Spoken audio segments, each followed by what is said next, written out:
In his seventh and final State of the Union address, President Barack Obama focused on broad themes. This morning, we'll focus on some of the specific points of those broad themes in his speech. Joining us from Skype from Washington, D.C., the Oklahoman's Chris Casteel. Sir, how are you?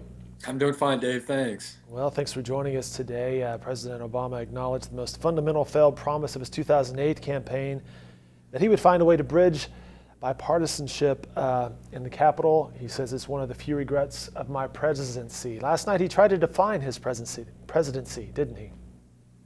He did, and it was kind of an unusual speech in that way, for a State of the Union, but not unusual a speech for the president. And I thought, it was what was odd about it too, and what it was almost as just a rebuttal. It seemed like almost just trying to rebut everything the Republican presidential field it has been saying over the last few months on domestic policy and on foreign policy. And you have to wonder, why he feels the need at this point to, to try to do that. He's not campaigning, and, no matter what he says, and he didn't really say anything new about it. It's not like they're going to start to agree with him or stop criticizing him. And I think that it displays some of his best traits in speech making, some of his worst. The best is just that he is very good with words, verbalizes things quite well, but he also comes off sounding pretty lectury. And again, I just think that probably people who don't agree with him on ISIS or agree with him on healthcare or energy probably just tuned him out because they felt like they'd heard all that before. To your point, Oklahoma U.S. Senator James Lankford issued a video release, and you can watch that in its entirety on our website at newsok.com. Lankford said, "I look forward to a time when we can have a willing partner in the White House, listen to the American people, and pass legislation to restore the American dream." Chris, to your point, the president did not endorse a Democratic candidate to follow him as the next president. And he didn't name any Republican candidates, but he took some implied shots at some of the proposed measures versus Mexicans and Muslims. Without naming Donald Trump, he kind of went after Donald Trump. Yeah, and no doubt, that's absolutely true. And again, I'm not sure. He's made that speech. He said those things, and I'm not sure. Why he felt compelled to do it again. But the same thing. Regarding ISIS, which he has addressed so many times, and the implied shot at Senator Ted Cruz about carpet bombing, and civilians. I just think he feels he's just got to make people understand, how he feels about ISIS, being this kind of second tier concern as far as posing a real military threat to the United States. But I just don't.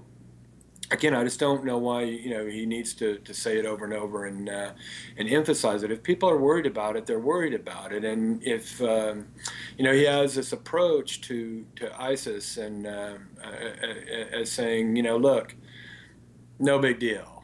They're just this ragtag bunch of hoodlums, using used Toyotas, driving around on used Toyotas in the desert with machine guns.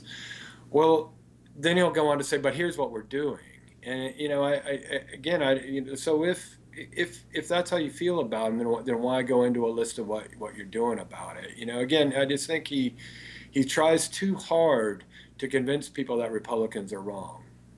The Republican response last night given by Governor Nikki Haley, you can watch that response online as well. She confirmed today that she also was kind of inferring Donald Trump among the angry voices that she referenced, but for the president, she said the president's record has often fallen far short of his soaring words. But Chris, your thoughts on Nikki Haley's response last night?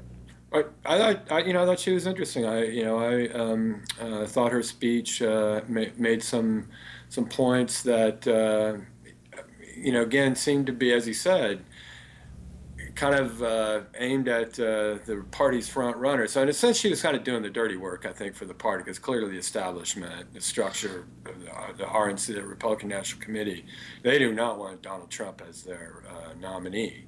So, but they can't come out and say that. I mean, that's not where something they can do. So Nikki Haley did it for him last night, and I thought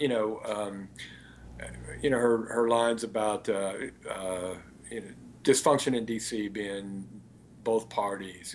Well, of course it is. I mean, so why would she say that? I think, mainly to not sound too partisan. And then the criticism of Obama was just kind of boilerplate stuff.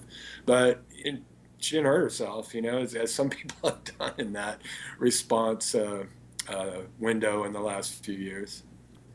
In fact, she's mentioned as a possible vice president candidate, I understand. Yes.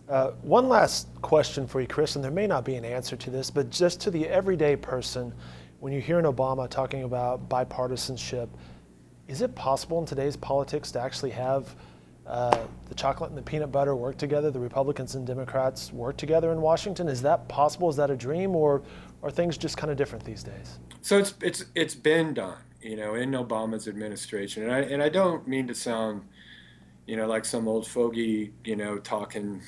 I don't mean to sound lectury, but it's always been partisan strife. I mean, the only time that there's really not is when one party has a huge majority, maybe controls the presidency in both houses. Then, that minority voice is muted somewhat. But when you have divided government, a Democratic president, a Republican Congress, it's naturally going to be partisan fighting. And I can't say it's that much worse than it ever has been. Everybody could point to times where there was really serious dysfunction in Washington.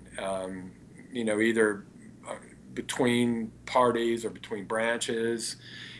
And to some extent it's supposed to be that way. It's not, things aren't supposed to change very quickly. They're not, you're not supposed to be able to just like immediately pass legislation and change things. There's supposed to be this kind of tension all the time. And that's, it's not good that, that people are so, that the rhetoric is so harsh. But again, I think that's just, a few people who get a lion's share of the attention. And I'm rambling on to in response to your question, but I mean, I think there's this kind of pie in the sky, oh, let's all just hug. And I'm not even sure it's supposed to be that way. I don't think it's supposed to be that way. You need debate. As the president said last night, it needs to be more constructive, less personal. But he needs to be that way as well. I mean, when he talks about, let's say, healthcare. So no matter how you feel about, Obamacare, about, it's absolutely true that it's covering more people. 18 million more people have insurance and might otherwise have it because of it. But premiums in many states, including Oklahoma, premiums went up a lot this year. There are fewer private insurance companies offering policies on the exchanges. And as we know, the deductibles went up. So you're paying more out of pocket, at both kind of ends. But why not just address that? Why not work on that rather than just, kind of oversimplify it? And that's really kind of the problem, and that the partisanship leads to, is just the oversimplification and, the lack of nuance in the debate. And that's why we have Chris Casteel join us via Skype to discuss these. It's a good analysis and good context. You spent many, many years in Washington, so you have a firsthand look at how things work out there. So I appreciate that answer, and that's informative and educational at the same time, sir. All right, glad to do it, Dave. All right, well, we have some debates coming up. Bernie Sanders gaining in the Democratic polls. We'll see what shakes out with the Republican debates, all that more coming up. So, of course, we'll be chatting with Chris Casteel more for analysis. More from Chris can be found in the Oklahoman and online at newsok.com.